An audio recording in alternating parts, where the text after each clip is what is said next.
As the Republican presidential contenders shift their attention to Michigan for next week's primary, a lot of focus is on the state's economy, one of the hardest hit by the recession. And in many towns, the tough times have not gone away. You had to wait almost for somebody to die in order to get some work. Michigan is a state that led the nation in unemployment for the past 4 years. But the irony is that today, it's not even in the top 10, as the auto industry recovery has helped with job creation. But the fact of the matter is, many people have left the state, creating the unemployment number to drop. The local economy, and for that matter the state economy, are still very strongly tied to the auto industry. Perhaps the epicenter of the recession, Detroit. As the auto industry improves and the parts manufacturers improve, and that trickles into retail sales and home sales, I think there will be growth in Michigan. Last week, GM reported a record profit for 2011, and the battered city of Detroit, well, they're still trying to save manufacturing jobs while also trying to create new ones.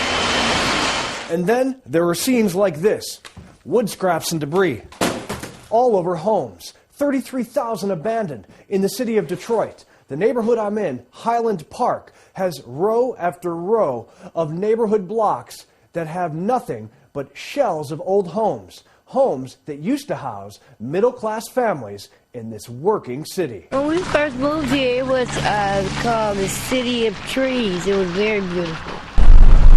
Today, shattered apartment buildings and empty homes, rotting in the elements, sprayed with graffiti. People here are hungry, in need of shelter and jobs.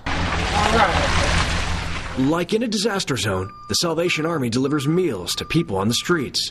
No matter the age of the person, this is a hard life. Well, all the schools over here, we know they're closing out, but if we can, if for the older guys, man, that are trying to change professions, the way things are all set, all the factories and everything are all shut down. All of the GOP candidates and President Barack Obama seem to know how fragile the Michigan economy is as they make their cases to voters. Well, the Republican candidates certainly are going to say that there hasn't been the kind of growth that was promised. And the Democrats, President Obama, is going to say that there has been some growth and that he inherited a mess.